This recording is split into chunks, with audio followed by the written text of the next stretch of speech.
যেরকম একটা করে হাসপাতাল কমপ্লেক্স থাকে শারীরিক স্বাস্থ্যের জন্য, ঠিক সেরকম মানসিক স্বাস্থ্যের জন্য কয়েকটা করে সিনেমা হল থাকা দরকার। তাহলে নেশার থেকে, অন্য অন্য হানাহানির থেকে, মব জাস্টিস থেকে দূরে থাকবে। আমার যেটা একদম মন থেকে ইচ্ছা, সেটা হলো যে আমি 90s এবং আমি মোফাসলের শহরের বড় হওয়া একটা ছেলে। আমার বাড়ি সিরাজগঞ্জ, সবাই জানে।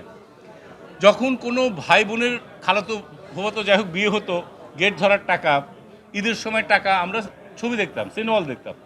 এবং যখন নাজমুল সাহেব হ্যাঁ ভাই আসিতেছে, আমরা এগুলো শুনতাম।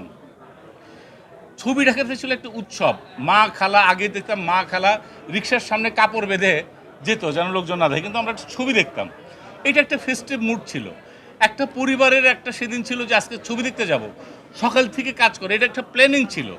এটা একটা পরিবারের একটা উৎসব ছিল। এখন যেটা নাই। আমার বোন সিরাজগঞ্জে থাকে, এক বোন আমার সিনিয়র কিন্তু আমার ছোট বোন, সে বলছে যে তোরা সবাই দেখছিস, আমি কেন দেখতে পারছি না। এটা আমার বোনের কষ্ট, আমার বোনের কষ্ট মানে আমার কষ্ট।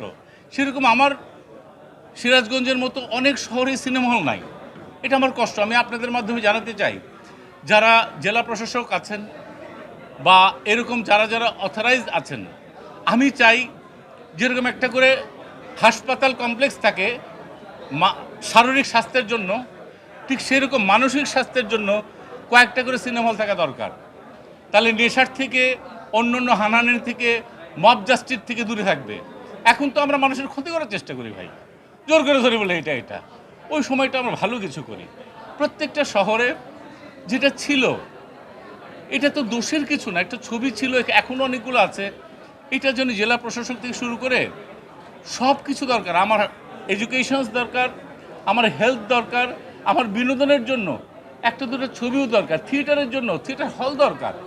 এটা সুস্থ পরিবেশ করে, সমাজটাকে সুস্থ বানায়, এটা দরকার। আপনাদের মাধ্যমে চাই এটা যেন হয়।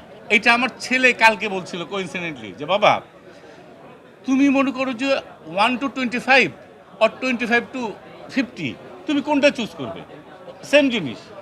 তা আমি হঠাৎ করে দেখলাম যে আমার ছেলেটা কেন জিজ্ঞেস করছে, ওর বয়স হচ্ছে 20। তখন আমি বললাম বাবা আমি 1 to 25-এর ভিতরে যাব। কারণ ওই সময়ের যে আকাঙ্ক্ষা, স্বপ্ন, শক্তি, যেটা তোমাকে মোল্ড করে অন্যভাবে নিয়ে যাবে, ওটা হচ্ছে টেক ওভারের একটা সময়। সব সময় ওই সময় মা ছিল বেঁচে, বাবা ছিল বেঁচে, ভাই ছিল বেঁচে, বোন ছিল বেঁচে, এখন অনেকেই নাই। ওই সময় টিচাররা ছিল, ওই সময় ভুল করলে আবার ঠিক করা যেত, এখন ভুল করলে এইভাবে ঠিক করা যায় না। কিন্তু আমি বিশ্বাস করি পৃথিবীর যে কোনো সময় ভুল করলে আবার ঠিক করা যায়। সেই জন্য হলো মানুষ, একমাত্র মানুষ কোনো সময় ভুল করে আবার ঠিক করতে পারে, অন্য কেউ পারে না। আল্লাহ পাক আশরাফুল মখলুকাত, আমরা আল্লাহ পাক এই সুযোগটা আমাদের দিয়েছেন। ওই তো বললাম তো, বাবা হোক, খালু হোক, চাচা হোক, সবার ভিতর জাহাঙ্গীর, তো জাহাঙ্গীরের ভুল হয়, জাহাঙ্গীরই ঠিক করতে পারবে। এই জাহাঙ্গীরের কিন্তু ভুল হয়েছে। জাহাঙ্গীর আবার ঠিক করে মেয়েটাকে বলছে বাবা সব কিছু তো নতুন নতুন, আজকে প্রথম পাপ হলাম। সে রিয়েলাইজ করেছে। আমরা হয় কি মানুষ হিসাবে আমরা ভুল করব ভাই, আমরা তো ফেরেশতাও না, আমরা শয়তানও না, আমরা মানুষ। সেই জন্য যেন সুযোগ থাকে, এটা করলে আলহামদুলিল্লাহ, এটা বলতে পারি।